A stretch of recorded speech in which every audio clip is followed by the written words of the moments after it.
నమస్తే అండి. అప్పుడప్పుడు ఇలా డ్రామాలు చూస్తూ ఉంటే నవ్వాలో ఏడవాలో అర్థం కాదు.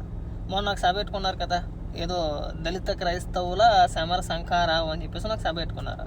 ఆ సభలో జడా శ్రవణ్ కుమారు, అలాగే ముఖ్యంగా మా జోసెఫ్ పిచ్చలకూర, అసలు పేరు జోసెఫ్, పైకి మాత్రం రావు అని పెట్టుకుంటాడు. మళ్ళీ ఎవరికి అనుమానం రాకూడదు ఆడు గోరుపెడ్డ అని చెప్పేసి మళ్ళీ మాకు అదొక దరిద్రం. ఆడు మాట్లాడుతున్నాడండి పవన్ కళ్యాణ్ గారిని ఉద్దేశించి, అలాగే హిందువులను ఉద్దేశించి, హిందూ వాదులను ఉద్దేశించి 2029 అధికారంలోకి వచ్చిన తర్వాత తొక్క తీసేస్తారంట, తీసేస్తారంట, పొడిసేస్తారంట. ఇంకా అసలు మేము మిమ్మల్ని బతకనము అని చెప్పేసి అని మాట్లాడుతున్నారు. ఒరే, అసలు ఆ సభకి నువ్వు మాట్లాడిన మాటలకి ఏమైనా సంబంధం ఉందేంట్రా? అసలు నీలాంటి ఏగ్గాల్ని, నీలాంటి బొచ్చిగాల్ని ఎంతమందిని చూసుంటారా? కొన్ని వందల మందిని చూసుంటారా? ఎవరైతే ఈ రాధా మనోహర్ దాస్ కావచ్చు, ఇంకొంతమంది ఎవరైతే ఉన్నారో వాళ్ళంతా నీలాంటి ఏగ్గాల్ని బొచ్చుడు మందిని చూస్తుంటారు. అందరూ అయిపోయారా, నువ్వు అక్కడవే పేలిపోతున్నావు.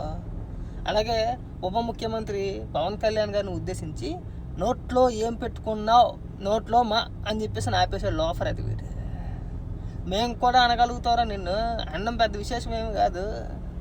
అయితే చాలామంది అయిపోయారు. అలాగో చాలామంది పవన్ కళ్యాణ్ గారిని అకారణంగా దూషించిన వ్యక్తులు చాలామంది భూమి మీద లేకుండా పోయారు. ప్రత్యక్షంగా మన కళ్ళ ముందు కనబడుతుంది. రీసెంట్గానే మళ్ళీ ఎప్పుడెప్పుడు సంగతి నేను చెప్పట్లా, ఈ మధ్య కాలంలోనే పేరు ప్రస్తావించను, ఎందుకంటే చనిపోయిన వ్యక్తుల గురించి మనం మాట్లాడుకోకూడదు, అందుకని చెప్పేసి పేరు ప్రస్తావించట్లా. ఆడు అలాగే పవన్ కళ్యాణ్ గారిని ఉద్దేశించి అకారణంగా నోటుకొచ్చినట్టు ఇష్టానుసారంగా బూతులు మాట్లాడేవాడు. అర్ధాంతరంగా పోయాడు. నిజంగా చెప్తున్నా, అర్ధాంతరంగా పోయాడు. ఆ పరిస్థితులు మనం తెచ్చుకోకూడదు. నువ్వేదో పోవాలోనో లేదంటే ఇంకోటనో మేము అనుకోవట్లా. కాకపోతే ఏంటంటే కాస్త మాట్లాడేటప్పుడు ఒడి దగ్గర పెట్టుకుని మాట్లాడితే బాగుంటుంది. ఎంతసేపు కుల మతాలను రెచ్చగొట్టాలి, మత విద్వేషాలు రెచ్చగొట్టాలి.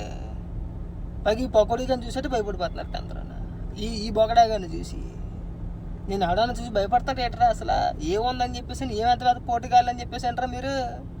మీలాంటి మహామహులు చాలామంది అయిపోయారా. రాష్ట్ర ప్రజలు అందరినీ చూసేశారు. ఇవాళ కొత్త ఏమీ కాదు. 2014-19 మధ్యలో చూశారు, 19-24 మధ్యలో చూశారు. ఎవరి వల్ల రాష్ట్రానికి ఉపయోగం అని చెప్పేసి రాష్ట్ర ప్రజలకు ఒక క్లారిటీ ఉంది. ఈ అప్పాబాయ కవర్లు, ఈ పకోడీ రాజకీయాలు, ఈ రెచ్చగొట్టే మాటలు ఇవన్నీ వర్కౌట్ అవుతాయి అనుకుంటున్నారేమో. ఇవేమీ వర్కౌట్ అవ్వ, గుర్తుపెట్టుకొని బాగా. మీరు ఎంత పేలిపోయి ఎంత రాలిపోతే అంతా మీకే నష్టమరా. ఏదో రోజున గట్టిగా దెబ్బలు గట్టిగా తినేస్తారు. మన బతుకు అంత కాదు. మనం చంద్రబాబు నాయుడు గారినో, లోకేష్ గారినో, పవన్ కళ్యాణ్ గారినో విమర్శించేంత కాదు మన బతుకు. పాలసీల ప్రకారంగా మాట్లాడండిరా. వీళ్ళ బాధ అంతా ఏంటంటే ఇప్పుడు జగన్మోహన్ రెడ్డి అధికారంలో లేడు. ఎందుకని? అదే జగన్మోహన్ రెడ్డి అధికారంలో ఉన్నాడు అనుకోండి, వీళ్ళు బయటికి రారు, కలుగులో ఎలకల్లాగా దాక్కుంటారు. ఇప్పుడు అసలు బాధ ఇది. జగన్మోహన్ రెడ్డి అధికారంలో లేడనే బాధ వీళ్ళని తీవ్రంగా వేధించేస్తుంది. తట్టుకోలేక ఏదో రకంగా విషయం కక్కేయాలి. మళ్ళీ 2029లో జగన్మోహన్ రెడ్డిని అధికారంలో తీసుకొచ్చేయాలి. తీసుకొచ్చి ఏం చేస్తారా? రాష్ట్రాన్ని అమ్మేస్తారా? అమ్మించేస్తారా? కాస్త ఇంగిత జ్ఞానం లేదురా మీ బతుకులకి. పాలసీల ప్రకారంగా మాట్లాడట్లా. ఏం సాధించారు గత 5 ఏళ్ల కాలం పాటు? దాని గురించి చెప్పండిరా. ఇలా లోఫర్గా మనం ప్రతి ఒక్కరిని లోఫర్ అని ఎత్తాం కదా. అందరికంటే పెద్ద లోఫర్ ఎత్తవు నువ్వే కదా. మరి దానికి సమాధానం చెప్పగలుగుతావా? పాలసీల ప్రకారంగా మాట్లాడాలి. గత ప్రభుత్వం ఏం చేశారు, ప్రస్తుత ప్రభుత్వం ఏం చేస్తున్నారు, ప్రస్తుత మంత్రులు ఎలా పనిచేస్తున్నారు, ఆయా శాఖల పట్ల వాళ్ళకున్న పట్టు ఏంటి?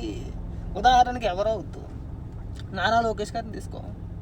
ఐటీ మంత్రిగా, విద్యాశాఖ మంత్రిగా ఆయన చేయాల్సిన పనులు చక్కగా చేసుకుంటూ వెళ్తున్నాడు. గత ప్రభుత్వంలో ఐటీ మంత్రి ఉన్నాడు గుడ్డుగాడి, మా కోడిగుడ్డు. అది ఎందుకు మాట్లాడతాడు, ఏం మాట్లాడతాడు ఆడికే అర్థం ఉండదు. రాష్ట్రానికి ఒక్క పరిశ్రమ తీసుకురాలా గత 5 ఏళ్ల కాలం పాటు. ఇవాళ పరిస్థితి లేదు.